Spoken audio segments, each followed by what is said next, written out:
Hi, hello. It is Thursday. That means it is time for your appointment with your doctor. I am Dr. Donna. Welcome to another episode of Talking with Dr. Donna. So, if you are new to my channel, this is your first time seeing Dr. Donna, then please do subscribe to my channel so that you can get updates and notifications when I go live, which is every Thursday. We have an appointment at 6 p.m. with Dr. Donna, talking with Dr. Donna. I apologize for being a little late today. I had some technical issues. So thank you for joining. And if you are watching this and it is not live, thank you for tuning in. If you are live, then please make sure to ask any questions that you have in the chat, and I will be happy to answer the questions for you that I possibly can. Let me tell you a little bit about the show. So, Talking with Dr. Donna, this is a show about health. And my goal is to build generational health. So that means that right now, right where you are, you're going to get the information and the knowledge that you need in order to make yourself healthier, your life right now healthier. And then successive generations are going to be healthier because you are starting out healthier. We know that things are passed down generation to generation. Our genes are passed generation to generation. And so I talked about the flu vaccine. So I thought it was only appropriate that today we talk about the coronavirus vaccine, because there's so much information about it happening in the news. We are in the midst of a pandemic. We are going into the midst of another virus that has caused a pandemic, which is the flu virus. And so this week, we're going to talk about the coronavirus, and I'm going to refer you back to my episode last week where we talked about the flu vaccine. Okay, so I'm going to refer to some of the things that we discussed last week. So if you're kind of lost, this is the opportunity for you to watch this week, then come back to the channel and log in and see last week's episode. Okay, so coronavirus, we know it's a huge pandemic. It has altered the way that we think about life, that we are living life right now. Has caused businesses to close. It has caused schools to close. It has caused churches to close. And we are living in an era that we have never experienced before. The virus is running pretty rampant, and it has caused over 33 million people to be worldwide to be infected with the coronavirus. It has caused over 17,000 deaths in our state alone. So we know, in our United States, not in California alone. So it's out there, and it's something that it's not going to go away until we probably have a vaccine, like so many other diseases that we had in the past. Haemophilus influenza, measles, mumps, rubella, all of these things were rampant in our world until a vaccine was developed. And then once the vaccine was developed, it calmed the infection rate, and it helped to eradicate some of the diseases that were infecting people so long ago. Polio is an excellent example. So when we think about coronavirus and how we are going to beat this virus, it really is going to be more than likely from a vaccine. So I wanted to just kind of quickly talk about what's in a coronavirus vaccine. Why do we need to have a vaccine? What makes a good vaccine? And where we are, what do all these things mean when we talk about phase 2, phase 1, phase 3? What does all of that mean? As usual, if you're watching live, if you have any questions, you can go ahead and put them in the comment section, and I can answer those questions for you as we go along. All right, so let's talk a little bit about vaccines. So what makes a good vaccine? What makes a good vaccine are a number of things. One, you want your vaccine to be safe, right? You want it to have as minimal side effects as absolutely possible. And you want any really negative side effects to be rare. So you don't want anyone to be really sick, And you would like the vaccine to really not have any side effects, right? But most of our vaccines that we have, even right now, may cause a little bit of redness or swelling in the site where we give the vaccine. Sometimes, depending on the vaccine, it might cause a rash or a headache or nausea. Those are things that we, as the American public, we find that those are sort of acceptable risks to accept to taking a vaccine. But as was in the news a couple of weeks ago in one of the vaccine trials, there was a person who has a disease called transverse myelitis. That's a swelling in your spinal cord. Most Americans don't want that as a potential side effect for a vaccine. So those vaccine trials were stopped, and they are going to make adjustments and will probably resume. So we want our vaccines to be safe, number one. Number two, we want them to work, right? What's the point of taking a vaccine if the vaccine actually does not work? So we want the vaccine to be efficacious. We want to be able to take the vaccine, have our bodies mount an immune response. Remember last time we talked about those spikes on the protein? Again, if you weren't watching last week, go back to last week's episode where I talked about the flu vaccine, and I talked about these protein spikes on the actual virus cell.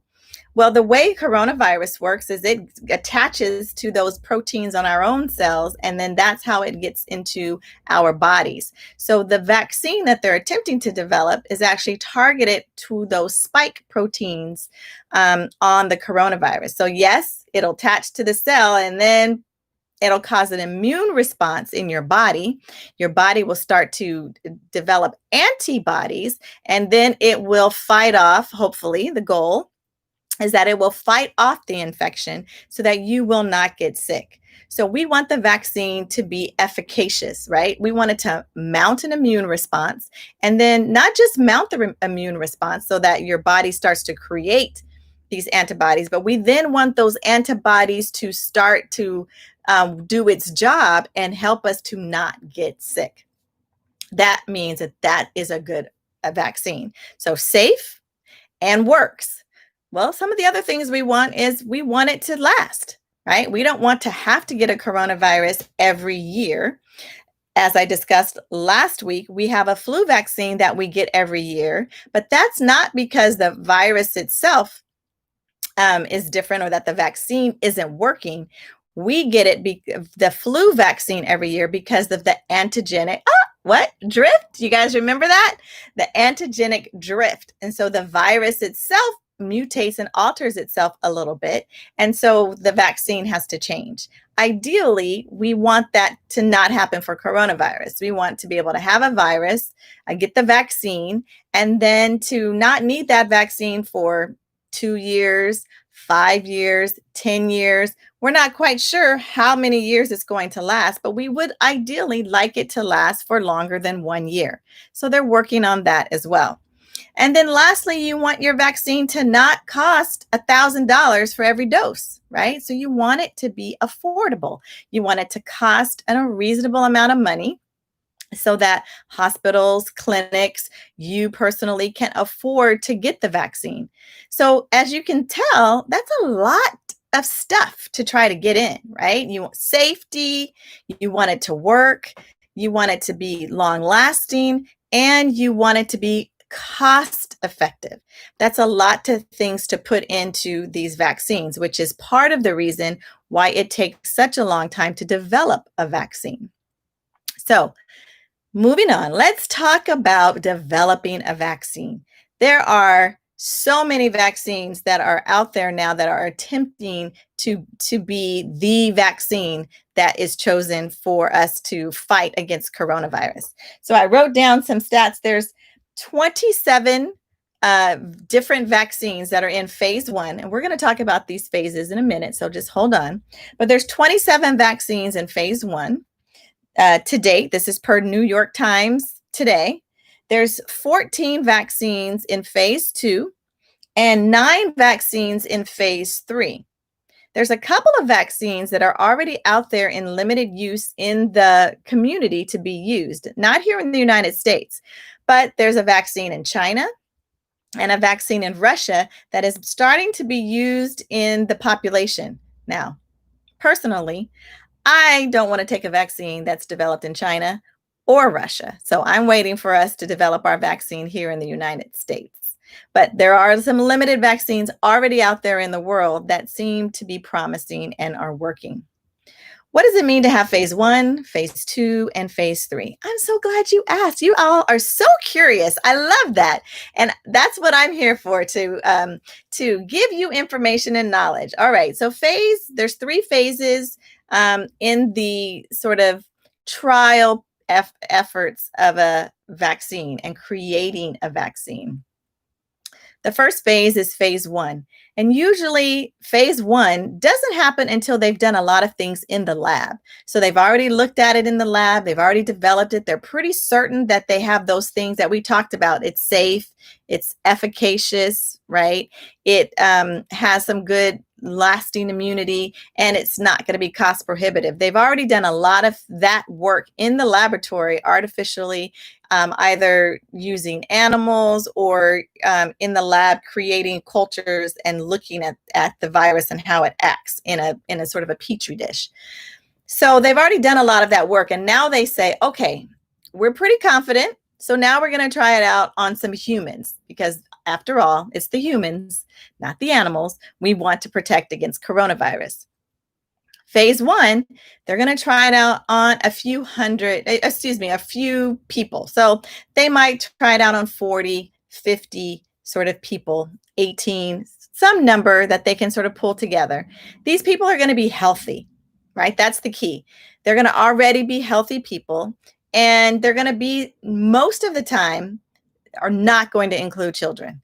So they're going to be over the age of 18. And most of the time, they're also not going to include the elderly. So that means that they're going to be under the age of 65. So these people are between the ages of 18 and 65 and are pretty healthy people. They give them this vaccine and they watch them. Okay, let's see. How does it work? Side effects, right? Do they get really sick, or does it seem like it's okay? And does it seem like we can do this in a cost that's not going to be too much? Then if it all seems like it's good, they look at phase one, looks good. All right, no one got really sick. Seems like it's working. Let's try it out on a larger number of people.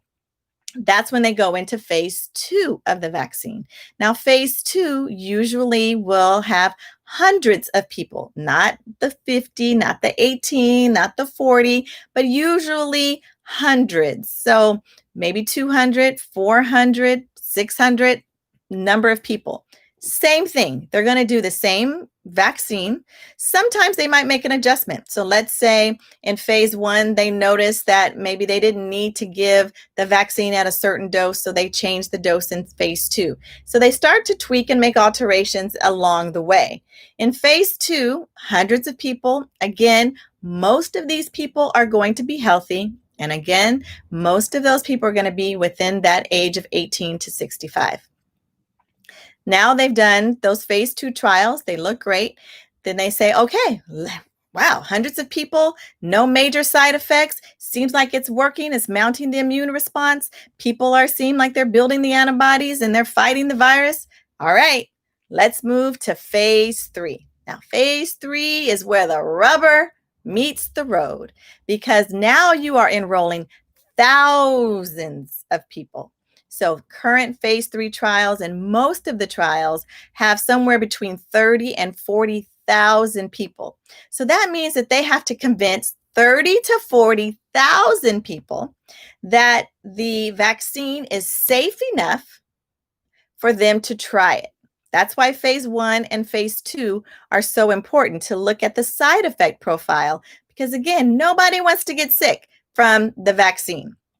So again, and when they're looking in phase three, now they want to make it a little bit broader. They don't want people who are necessarily healthy, but they don't want you to be immunocompromised or ill. But you might be able to have what's called, one of these pre-existing conditions, right? You might be able to have asthma or high cholesterol, because they want to see if the vaccine is going to be efficacious in the healthy group, as well as those of us who may have high blood pressure or high cholesterol.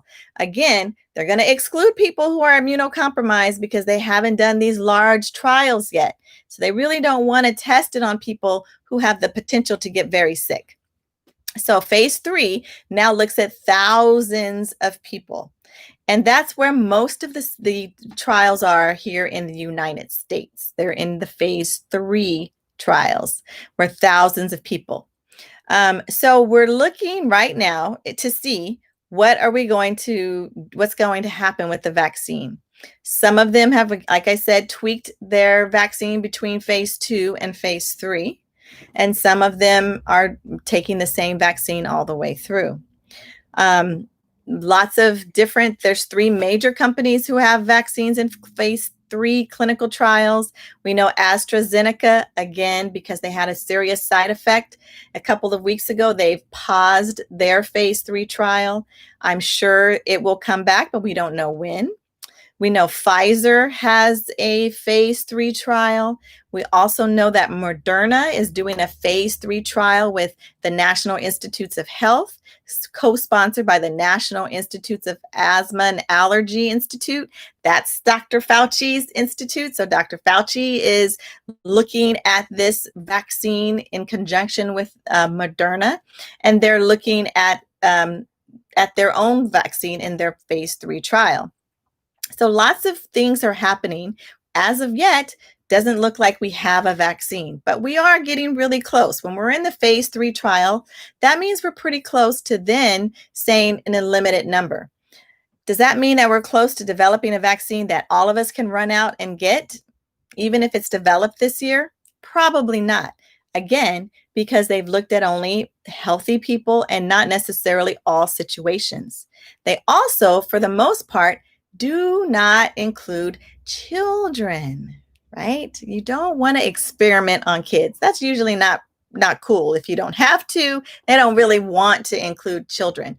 So it's going to be probably even longer until next year that we really develop a vaccine that they're comfortable giving to people younger than the age of 18. And then they will probably develop that down to less than 1 year and above, and then take even more time to develop a vaccine for our babies and our newborns. Okay, so that's where we are with the vaccine. I see there's a couple of questions in the comment section, so give me a second. I'm going to read them and see if I can answer them. How can we have input on the price of the vaccine? That's a really good question. We don't. We don't have any input on the price of the vaccine. Most of the time, the pharmaceutical companies will create the vaccine. They will do a price point, and then they might do focus groups where they do surveys or ask people, what do they think about this price point? But for the most part, we as citizens do not have a lot of input into the price of the vaccine. All right. And what are the benefits for the people that they test the vaccine on? Oh, that's good. And that varies. So I'm sure many of you may have been approached to get on the trials for vaccines. And again, because they need thousands of people and they want to have a variety of people, it is important that they have a variety of ethnic groups. So African Americans, Asians, Latino, Caucasians, they want everyone included in this trial because they want to see if there's any differences in how the vaccine reacts. What you get out of it varies. Usually it's not a lot of money, but usually they might give you a small stipend for participating. They might give you a stipend for gas. If it's in conjunction with a particular hospital, sometimes they make everything that you're doing free to you. So not a lot of perks. It's all for the benefit of science. That's your benefit, that you are helping your mankind develop a vaccine. So not a lot of benefits, unfortunately, that they're giving. Sometimes they give you a stipend. I think there was a trial vaccine that they had asked my brother to be a part of, And I think he had a small stipend of like $1,200 or something like that. Well, you also need to remember, though, when you are enrolled in these vaccine trials, it's called a double-blinded study for the most part. If it's a good study, it's randomized, controlled, double-blind study, which means that you don't know if you're actually getting the vaccine or if you're getting the placebo. And the person who's giving you the vaccine, and I'll put that in quotes, they don't even know if you're actually getting the vaccine or if you're getting the placebo. So that's the control group, right? They give, usually it's saline to someone, and they inject it into the same place as if you were getting the real vaccine. And then they see the side effects, because we all know that just the mere thought of getting a vaccine might cause people to feel nauseous or have a headache or feel sick in some way. And it might not be because that they're actually getting the vaccine, but it's because of the fear that you're getting the vaccine. So they want to be able to control for that people are actually having those side effects as a result of getting the vaccine, not because they think they're getting the vaccine. So that's the other piece of a trial, is that not everyone is actually getting the vaccine. Only half of the people are really getting the vaccine. The other half is getting the placebo. So we're trying to defend against the placebo effect, is what it's called. So that's what I want to talk about coronavirus, not the vaccine. We don't have a lot of information because we don't have a vaccine yet available, but I did want you all to hear that they're working on it. As you can have probably heard in the news, lots of people are trying to get the vaccine, trying to get us to be able to live normal lives with the vaccine, with the virus in our community. So if you don't have any other questions, I am going to sign off for today. I do want to ask for your assistance, though. I have created a survey, and the survey is about the impact of this pandemic on our lives. It's a 10-question survey. It should take you no longer than 1 minute. I am going to release the survey tomorrow, and if via Facebook. If you can, I would really appreciate you completing the survey and then also sharing the survey. And just like the vaccine trials, I really want to get a broad number of people to respond to this survey. So send it to your male friends, female friends, male family members, female family members, and just share it widely. I want to be able to get a great distribution on the survey to get to the topics. So look for that survey on my Facebook page, Talking with Dr. Donna, tomorrow. And please do take the time to answer the survey questions. All right. I hope that this answered your questions about the coronavirus vaccine. We will be back next week. You always have an appointment with your doctor every Thursday at 6 p.m. Thank you so much for tuning in to Talking with Dr. Donna. Have a blessed night, and I hope to see you soon.